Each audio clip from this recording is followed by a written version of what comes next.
Assalamualaikum warahmatullahi wabarakatuh. Nama saya Muhammad Syamil Haikal bin Khalid dan hari ini saya akan mengajar berkenaan dengan lukisan-lukisan iaitu topik pembesaran dan pengecilan. So sebelum saya memulakan pengajaran saya pada hari ini, barang-barang ataupun alatan yang kita perlukan di dalam proses pembesaran dan pengecilan ini adalah seperti pembaris bersudut 60-30 dan pembaris bersudut 45 darjah. Selain itu, kita perlukan pensel, jangka lukis dan juga pemadam. Jadi, sebelum saya memulakan topik pada hari ini, saya akan menerangkan sedikit tentang berkaitan dengan topik yang kita akan belajar pada hari ini, iaitu pembesaran dan pengecilan.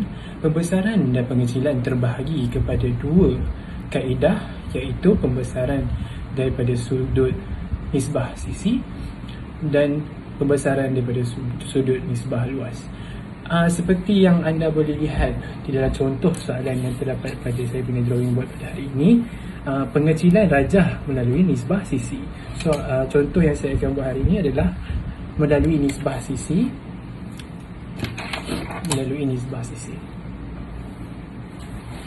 Okey, langkah pertama yang kita perlu lihat adalah melihat soalan, mengenal pasti kaedah yang harus digunakan dan nisbah yang digunakan.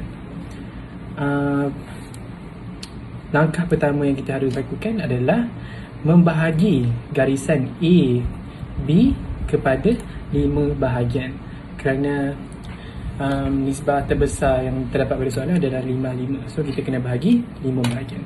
So apa yang saya akan buat adalah saya akan garis pada titik A untuk proses pembahagian, dan saya akan gunakan jangka lukis saya untuk membagi kepada 5 bahagian. Untuk jarak pada proses pembahagian nisbah ini adalah tidak kisah, asalkan semua sama dan sekata lah. So saya dah dapat 5 bahagian, 1, 2, 3, 4, 5. Ini adalah titik kelima saya dan ini adalah titik keempat saya. So, apa yang saya nak buat adalah saya nak kecilkan darjah ini kepada nisbah 4/5. So, langkah pertama, saya akan gariskan titik 5 ini kepada titik B.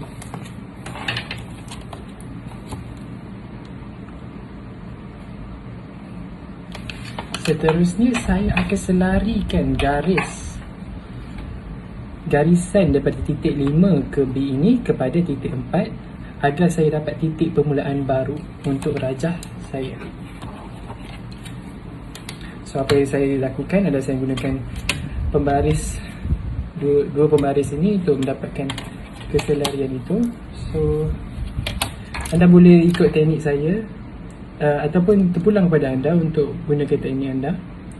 Apa saya buat, pembaris ni saya konstan dan pembaris ini saya akan gerakkan kepada nisbah 4 supaya saya dapat titik baru permulaan. Pastikan pembaris ini tidak bergerak kerana kita nak gambar rajah kita adalah precise, tepat. Apa saya buat, saya akan gariskan pula kepada titik baru. Okey, sebelum itu saya akan namakan titik-titik antara nama ni. Sini saya akan C, D, G. Okey. So, langkah seterusnya saya akan pancarkan titik-titik asal ini D, G, E supaya saya dapat titik D prime, G prime. Caranya adalah jika anda melakukan nisbah pada titik A, anda juga harus pancarkan daripada titik A. Kalau anda buat nisbah pada titik B, anda kena pancarkan daripada titik B. So, apa yang sebab saya akan pancarkan daripada titik A. Pastikan kena dan tepatlah supaya kita dapat lukisan yang jitu.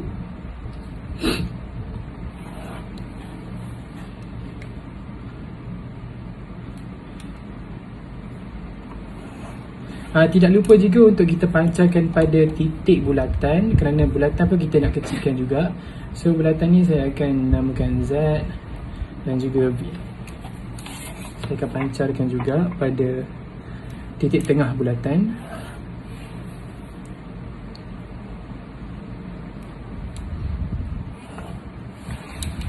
Okey, setelah saya siap pancar pada semua rajah dan titik saya akan teruskan dengan menyelarikan titik C dan D kepada titik C prime saya. Tadi kita dah dapat titik C prime kat sini. Setelah kita selarikan titik C ni, C lama kepada C prime. So apa tujuan kita seterusnya, kita perlu dapatkan titik D prime. Untuk kita dapat titik D prime tu, kita kena selarikan garis lama kepada C prime. Berhenti sampai sini lah. Menggunakan teknik yang sama, pembaris yang sama, saya akan selarikan ke atas sedikit sehingga saya mendapat titik baharu D prime. Okey, seperti yang anda lihat, saya telah dapat titik D prime di sini.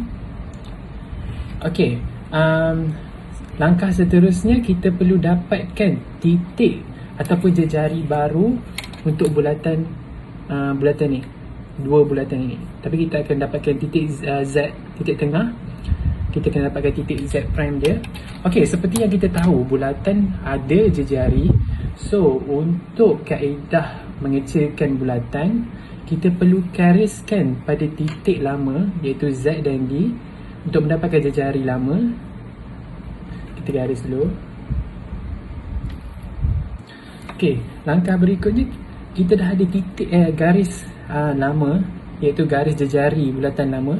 Apa yang kita kena buat adalah kita kecilkan dengan menyelarikan garis titik lama kepada D prime.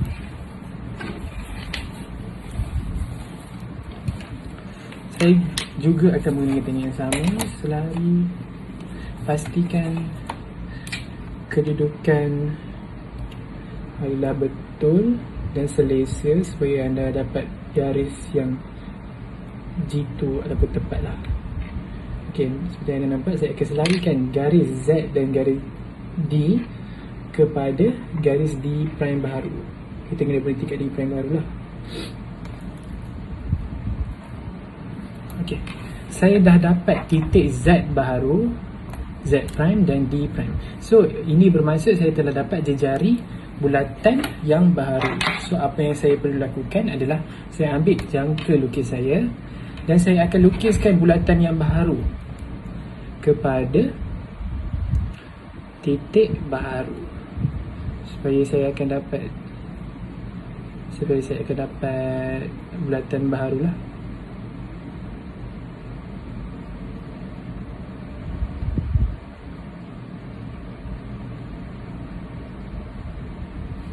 Okay, seperti yang anda akan nampak, kita akan dapat G prime. So, seperti langkah sebelum ini, apa yang saya akan lakukan adalah saya akan gariskan titik V dan G, iaitu jejari bulatan ini kepada saya akan gariskan dua ini sebab kita nak dapatkan titik baru kan. So, kita kena gariskan dulu, dapatkan jejari dulu G kepada V, iaitu titik tengah bulatan.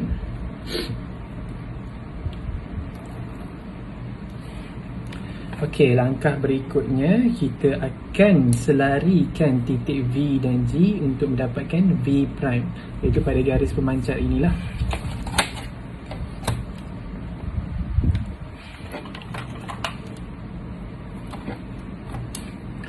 Pastikan anda berada dalam kedudukan yang selesa supaya tidak berlaku lalat. Okey, gariskan pada pemancar V. Okey, seperti yang anda lihat, kita telah dapat titik V prime. So, sekarang ni kita dapat lagi titik E. Untuk titik E, kita perlu lakukan bulatan pada titik V prime supaya kita punya lilitan tu bersentuh dengan titik E. Saya akan ambil sejangka lukis saya dan saya akan lakukan bulatan seperti yang di atas.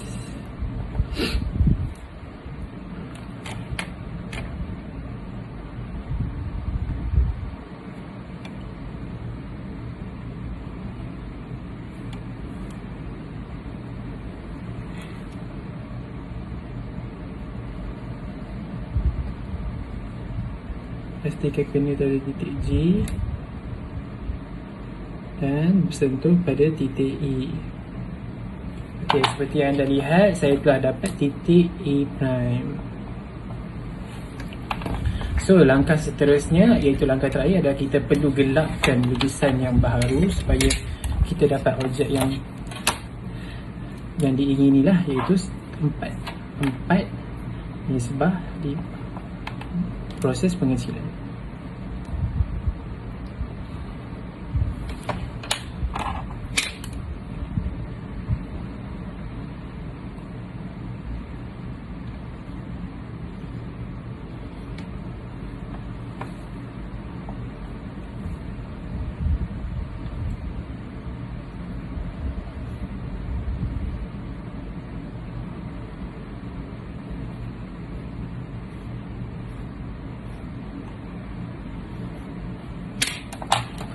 Alright, terima kasih. Itu sahaja daripada saya.